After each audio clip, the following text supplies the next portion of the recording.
السلام علیکم ورحمۃ اللہ وبرکاتہ، نحمدہ ونصلی علی رسولہ الکریم، اما بعد فاعوذ باللہ من الشیطان الرجیم، بسم اللہ الرحمن الرحیم، رب اشرح لی صدری ویسر لی امری واحلل عقدۃ من لسانی یفقہوا قولی۔ أَلَمْ تَرَ إِلَى الَّذِينَ يَزْعُمُونَ أَنَّهُمْ آمَنُوا بِمَا أُنزِلَ إِلَيْكَ وَمَا أُنزِلَ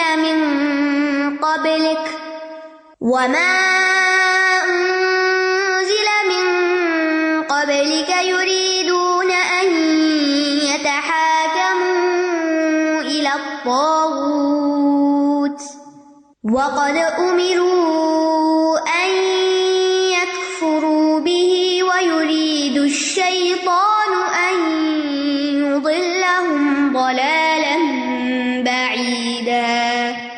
کیا آپ نے ان لوگوں کی طرف نہیں دیکھا جو دعویٰ تو کرتے ہیں کہ وہ ایمان لائے اس پر جو آپ پر اتارا گیا اور جو آپ سے پہلے اتارا گیا، مگر وہ چاہتے یہ ہیں کہ طاغوت کی طرف فیصلہ لے جائیں، جبکہ بلا شبہ وہ حکم دیے گئے تھے کہ اس کا انکار کر دیں، اور شیطان یہی چاہتا ہے کہ انہیں گمراہ کر دے، دور کا گمراہ کرنا۔ الم ترى، کیا آپ نے نہیں دیکھا؟ یہاں جو سوال کیا جا رہا ہے استفہام، یہ تعجب دلانے کے لیے۔ آپ نے دیکھا آپ نے ان لوگوں کو، یعنی کیا آپ ان لوگوں پر حیرت اور تعجب نہیں کرتے؟ اور اس میں طرح سے مراد آپ صلی اللہ علیہ وسلم بھی ہیں، اور یہ بھی ممکن ہے کہ یہ خطاب ہر اس شخص کے لیے ہے جو قرآن عزیز کا مخاطب ہے، یعنی جو بھی قرآن پڑھ رہا ہے، کہ تم نے دیکھا نہیں ان لوگوں کی طرف۔ اور یہاں دیکھنے سے مراد رؤیت نظری نہیں، بصری نہیں، بلکہ رؤیت قلبی ہے، یعنی غور کیا تم نے ان لوگوں کے حالات پر۔ یا دوسرا معنی بھی ہو سکتا ہے کہ کبھی دیکھنے میں آئے ایسے لوگ۔ کون؟ الی الذین، وہ لوگ، یزعمون، جو دعوے کرتے ہیں۔ جو زعم ہوتا ہے نا، یہ سچائی سے زیادہ جھوٹ کی طرف مائل ہوتا ہے، یعنی ایسی باتیں کرنا یو ڈونٹ مین اٹ، یعنی اندر اس کی سچائی نہیں ہوتی۔ جو دعویٰ کرتے ہیں انہم آمنو، کہ وہ ایمان لا چکے ہیں، بما انزل الیک، جو آپ کی طرف نازل کیا گیا، وما انزل من قبلک، اور جو آپ سے پہلے کے رسولوں پر اتارا گیا۔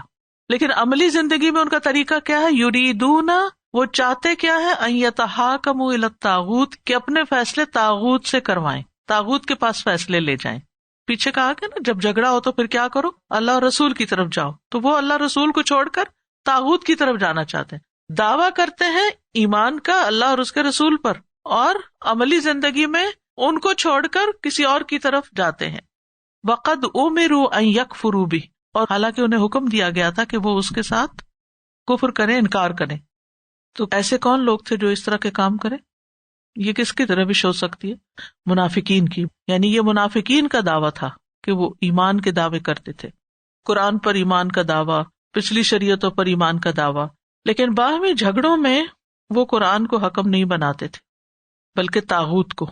تو جو شخص قرآن و سنت کو چھوڑ کر طاغوت کی طرف جائے، اور طاغوت کیا ہے؟ ہر وہ چیز جو قرآن و سنت کے مخالف ہو، اپوزٹ ہو۔ طاغوت کا کل ہم نے معنی پڑھا تھا نا، طاغی سے ہے اور سرکش، اور تا جو ہے مبالغے کے لیے ہے، بہت سرکش، حد سے بڑا ہوا۔ تو جو چیز شریعت کے خلاف جاتی ہے، اپوزٹ جاتی ہے، وہ دراصل سرکشی کی وجہ سے ہوتی کہ ہم نہیں اسے قبول کرتے۔ وَيُرِيدُ الشَّيْطَانُ أَن يُضِلَّهُمْ ضَلَالًا بَعِيدًا، اور شیطان کیا چاہتا ہے کہ ان کو بھٹکا دے، دور تک بھٹکانا، یعنی حق اور ہدایت سے بہت دور لے جائے۔ شیطان کس طرح بھٹکاتا ہے؟ وسوسے ڈال کے، برے اعمال کو مزین کر کے، اور جب انسان کسی غلط راستے پہ ایک قدم رکھ دیتا نا اور اپنا رخ اس طرف کر لیتا ہے، تو پھر ایک برے عمل کے نتیجے میں ایک اور نکل آتا ہے، اور ایک اور پھر انسان دور چلا جاتا ہے۔ ٹھیک ہے، یعنی ایک ہے صراط مستقیم جو سیدھا جاتا ہے، اور ایک ہے ڈائیورژن جو اس سے باہر نکال دیتا ہے آپ کو۔ جو لوگ ڈرائیونگ کرتے ہیں اچھی طرح اس بات کو سمجھتے ہوں گے کہ اگر آپ کو سیدھا جانا ہے ہائی وے پہ، اور جانے کی بجائے آپ غلط ایگزٹ لے لیں، تو پھر یہ تھوڑی ہوتا ہے کہ آپ نے لین ہی تو چینج کی تھی، پھر تو آپ ادھر ہی چل پڑے اور کہاں جا کے بہت دور نکل جاتے ہیں۔ بس یہی حال ہے یہاں کہ شیطان ان کو بہت دور نکال لے جاتا ہے، کیونکہ انہوں نے صراط مستقیم کو چھوڑ کر اپنا تھوڑا سا ہی رخ بدلا تھا اور دور نکل گئے۔ تو انسان ہمیشہ شیطان کو کاؤنٹر کرتا رہے، ایسے کام کرتا رہے، ایسی مجلسوں میں آتا رہے، قرآن کے ساتھ ایسا مضبوط تعلق رکھے، اللہ کی مدد لے کہ شیطانی وسوسے اس پر حاوی نہ ہو، شیطان اس کو اپنی طرف نہ کھینچ کے لے جائے۔ تو اس آیت سے جو خاص بات پتہ چلتی ہے وہ یہ ہے کہ ہمارا ایمان ہم سے تقاضا کرتا ہے کہ ہم قرآن و سنت کے تحت زندگی گزاریں اور تمام معاملات میں دیکھیں کہ ہماری شریعت اس بارے میں کیا حکم دیتی ہے، کیونکہ خالی حولی ایمان کا دعویٰ کرنا اور عملی زندگی میں قرآن و سنت پر چلنے کی بجائے ان لوگوں کے طریقوں پہ چلنا جو بالکل ہی اس کے اپوزٹ ہیں۔ اب اس کو چھوٹی سی مثال سے سمجھیں۔ ہمارا دین ہمیں اسراف سے روکتا ہے، فضول خرچی سے روکتا ہے۔ ان اللہ لا یحب المسرفین، اللہ مسرفین سے محبت نہیں کرتا، یعنی جو مال کو ضائع کرتے ہیں اور فضول میں اڑاتے ہیں اور بے جا خرچ کرتے ہیں۔ اور دوسری طرف کیا، ان المبذرین کانوا اخوان الشیاطین ولا تبذر تبذیرا کے بارے میں آتا ہے، یعنی تو فضول خرچی نہ کرو کیونکہ فضول خرچ لوگ شیطان کے بھائی ہوتے ہیں۔ اتنی واضح آیات پڑھ کر بھی ہم لوگوں کا عملی زندگی میں کیا طرز عمل ہے؟ یعنی ہم اپنے مال کو کیا واقعی ان جگہوں پر ہی استعمال کرتے ہیں جہاں پر اللہ اور اس کے رسول نے حکم دیا، یا نافرمانی میں بھی استعمال کرتے ہیں؟ شادیوں پر آپ دیکھیں ہمارا طرز عمل کیا ہوتا ہے، عام روزمرہ زندگی میں کتنا ویسٹ کر رہے ہوتے ہیں۔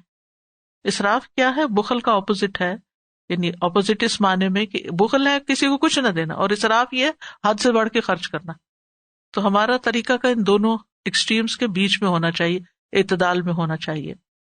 اصل میں یہاں ایک واقعہ اس کے پس منظر میں بیان کیا جاتا ہے، لیکن چونکہ وہ واقعہ صحیح نہیں اس لیے میں اس کی ڈیٹیل میں نہیں جاؤں گی، کہ ایک منافق اور ایک یہودی کے درمیان جھگڑا ہوا، تو فیصلے کے لیے یہودی نے کہا کہ محمد صلی اللہ علیہ وسلم کے پاس جاتے ہیں، اور منافق کہنے لگا کہ کعب بن اشرف کے پاس جاتے ہیں۔ بالآخر وہ گئے نبی صلی اللہ علیہ وسلم کے پاس، تو وہاں پر آپ نے تو یہودی کے حق میں فیصلہ کر دیا، تو وہ کہنے لگا کہ نہیں، ہم ابو بکر کے پاس چلتے ہیں، اب چلو چلتے ہیں۔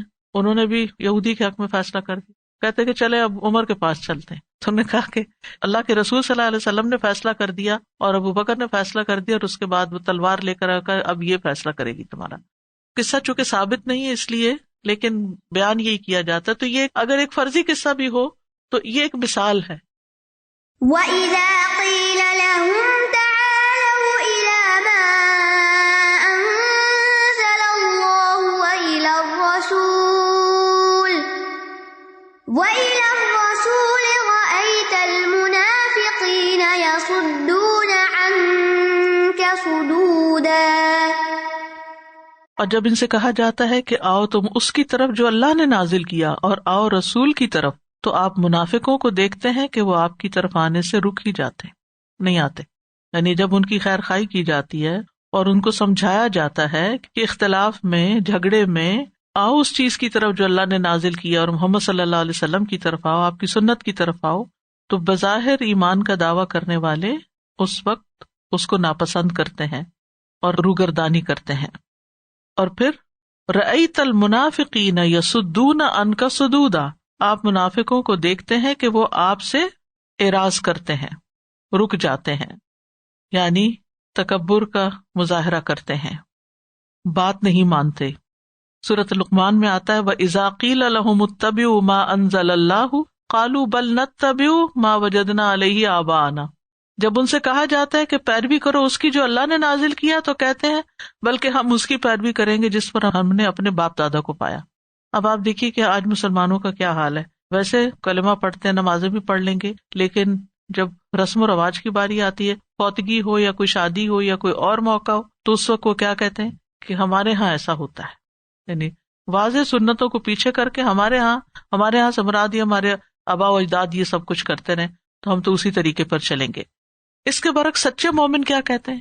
انما کان قول المؤمنین اذا دعوا الی اللہ ورسولہ لیحکم بینہم ان یقولوا سمعنا واطعنا واولئک هم المفلحون۔ یہ سورۃ النور کی آیت ہے۔ ایمان والوں کی بات جب وہ اللہ اور اس کے رسول کی طرف بلائے جائیں تاکہ وہ ان کے درمیان فیصلہ کرے، اس کے سوا نہیں ہوتی کہ وہ کہتے ہیں ہم نے سنا اور ہم نے اطاعت کی، اور یہی لوگ فلاح پانے والے ہیں۔ تو صحابہ کا طرز عمل کیا تھا جو سچے مومن تھے کہ سب سے بڑھ کر اللہ کے رسول صلی اللہ علیہ وسلم کی اطاعت کرتے تھے۔ عبداللہ بن مسعود کہتے ہیں ہم نبی صلی اللہ علیہ وسلم کے ساتھ ہوتے تھے تو آپ کو کسی بھی معاملے میں صرف ایک مرتبہ حکم کرنے کی ضرورت پیش آتی تھی، جسٹ ونس، اور ہم فوراً اس کو بجا لاتے تھے. ہمارے سامنے کئی سنتیں کئی بار بھی ہم پڑھتے ہیں اور اس کے بعد بھی اپنی ہی مرضیاں کرتے ہیں. ابو جری کہتے ہیں میں نے ایک شخص کو دیکھا کہ لوگ اس کی بات خوب سنتے ہیں، مانتے ہیں، جو کہتا ہے فوراً قبول کرتے ہیں. میں نے پوچھا یہ کون ہے؟ بتایا یہ اللہ کے رسول ہیں صلی اللہ علیہ وسلم. یہ تھے صحابہ کرام. لیکن منافقین ایسا نہیں کرتے تھے کہ وہ آپ کی فوراً بات مان لیں. فَكَيْفَ إِذَا أَصَابَتْهُم مُّصِيبَةٌ بِمَا قَدَّمَتْ أَيْدِيهِمْ ثُمَّ جَاءُوكَ يَحْلِفُونَ بِاللَّهِ إِنْ أَرَدْنَا إِلَّا إِحْسَانًا وَتَوْفِيقًا. پھر کیا ہوتا ہے کہ جب انہیں ان کے ہاتھوں کی کمائی کی وجہ سے کوئی مصیبت پہنچتی ہے، پھر وہ اللہ کی قسمیں کھاتے ہوئے آپ کے پاس آ جاتے ہیں کہ ہم نے تو صرف احسان اور موافقت کا ارادہ کیا تھا. یعنی وہ منافقین جو اللہ کی شریعت کی طرف فیصلہ لے جانے سے بھاگتے ہیں، دوسروں کی طرف جاتے ہیں، تو پھر جب وہاں ان کو کسی پریشانی کا سامنا کرنا پڑتا ہے تو واپس پلٹ کے آتے ہیں اور قسمیں کھا کے یقین دہانی کراتے ہیں کہ اصل میں ہم ان کے پاس اس لیے جاتے ہیں تاکہ ہم آنگی ہو، ہارمنی ہو، کوئی بیڈ فیلنگز نہ ہو، ہم سب ایک شہر میں رہتے ہیں. کیونکہ مدینہ میں منافقین بھی تھے، مومن بھی تھے، مشرکین بھی تھے، یہود بھی تھے، تو ہم سب سے بنا کے رکھنا چاہتے ہیں. اس لیے ہم نے سوچا کہ اس معاملے کو ان کے سردار کی طرف لے جائیں تاکہ آپس میں صلح صفائی سے رہیں. یعنی جھگڑا کرنے والوں کے درمیان بہتری پیدا کرنے کا ارادہ رکھتے ہیں اور معاشرے کے مختلف گروہوں میں اتحاد کی فضا پیدا کرنا چاہتے ہیں تاکہ جو مسلمان نہیں وہ ناراض نہ رہیں، وہ سمجھے کہ ہمیں بھی بہت امپورٹنس ملتی ہے. ایک اور جو بہت اہم بات اس آیت سے پتہ چل رہی ہے وہ ہے فَكَيْفَ إِذَا أَصَابَتْهُم مُّصِيبَةٌ بِمَا قَدَّمَتْ أَيْدِيهِمْ، کہ ان کے ہاتھوں کی کمائی کی وجہ سے ان پہ جو مصیبت آتی. کیا بات پتہ چلتی کہ انسان جب گناہ کرتا ہے، طاغوت کی طرف جاتا ہے، اس کی مانتا ہے، تو مسائل پیدا ہوتے ہیں، مصیبتیں آتی ہیں. پھر جب مصیبت آتی ہے نا تو انسان ریئلائز کرتا ہے یہ میری اپنی کسی غلطی کی وجہ سے آتی. اس کا ضمیر اس کو بتاتا ضرور ہے.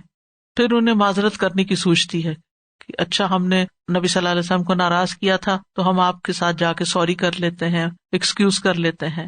پھر منانے کے لیے ان کو قسمیں کھانی پڑتی ہیں کیونکہ جھوٹے ہوتے ہیں، دل میں تو نہیں ہوتا. یحلفون باللہ، قسمیں کھا کے کہتے ہیں ان اردنا الا احسانا، ہم تو سب پر احسان کرنا چاہتے ہیں، سب کے ساتھ اچھا کرنا چاہتے ہیں، وہ توفیق اور موافقت پیدا کرنا چاہتے ہیں. مومنوں سے جب ملتے تھے تو کیا کرتے تھے؟ وَإِذَا لَقُوا الَّذِينَ آمَنُوا قَالُوا آمَنَّا، تو یہ ہے احسان. اور جب اپنے شیطانوں سے ملتے ہیں تو پھر کہتے ہیں اِنَّا مَعَكُمْ إِنَّمَا نَحْنُ مُسْتَهْزِئُونَ. اور توفیق موافقت کے معنوں میں ہے، یعنی ہم ایک دوسرے کے ساتھ مل جل کے رہنا چاہتے ہیں. تو یہی منافقت ہے کہ انسان صرف جوڑ توڑ کرتا رہے، یعنی حق کا ساتھ دینے کی بجائے صرف لوگوں کو خوش کرنے کی کوشش کرے تاکہ کوئی ناراض نہ ہو جائے، کیونکہ ناراض ہونے سے بدمزگی پیدا ہو جائے گی. بعض اوقات ایسا بھی ہوتا ہے نا کہ دو لوگوں کے بیچ میں جھگڑا ہوتا ہے اور ایک آپ کو کوئی گواہ بنا لیتا ہے اپنا، یعنی آپ کو کہا جاتا ہے آپ بتائیں آپ کیا کہتے ہیں. تو اس وقت آپ کس کی طرف مائل ہو جاتے ہیں جو ذرا اسٹرانگ ہوتا ہے کہ اگر میں نے اس کو ناراض کر دی تو یہ بڑا فتنہ اٹھائے گا، لہذا اس کو چپ کرانے کے لیے میں اس کا ساتھ دے دوں. نہیں، کتنی دیر جھگڑا ہوگا، کتنی دیر فساد ہوگا، آخر تو حق ہی کی فتح ہوتی. اور امن اسی وقت قائم ہو سکتا ہے جب حقدار کو حق ملے، کسی پر ظلم نہ ہو. تو وہ اپنے کیے کو جسٹیفائی کرتے ہیں. دیکھیں نا یہاں کیا کام غلط، اللہ تعالیٰ نے قرآن میں کیا حکم دیا؟ وَمَن يَكْفُرْ بِالطَّاغُوتِ وَيُؤْمِن بِاللَّهِ، پہلے طاغوت کا انکار اور پھر اللہ پر ایمان. فقد استمسک بالعروۃ الوثقی لا انفصام لها، اس کا ایمان اصل میں مضبوط ہے. لیکن یہاں پر کیا ہے کہ اسی طاغوت کے پاس جا کر پھر تعویلیں پیش کرنا کہ ہمارا مقصد اچھی صورت اور اچھے تعلقات اور اتحاد پیدا کرنا ہے، تو اس کو قبول نہیں کیا گیا. أولئك الذين يعلم الله ما في قلوبهم فأعرض عنهم وعظهم وقل لهم في أنفسهم قولا بليغا. یہی وہ لوگ ہیں کہ اللہ جانتا ہے جو ان کے دلوں میں ہے، تو آپ ان سے اعراض کریں اور انہیں نصیحت کریں اور ان سے ایسی بات کہیں جو ان کے دلوں تک پہنچ جائے. قولا بلیغا اولئک الذین، اللہ سبحانہ وتعالیٰ ان لوگوں کی طرف اشارہ کرتے ہیں.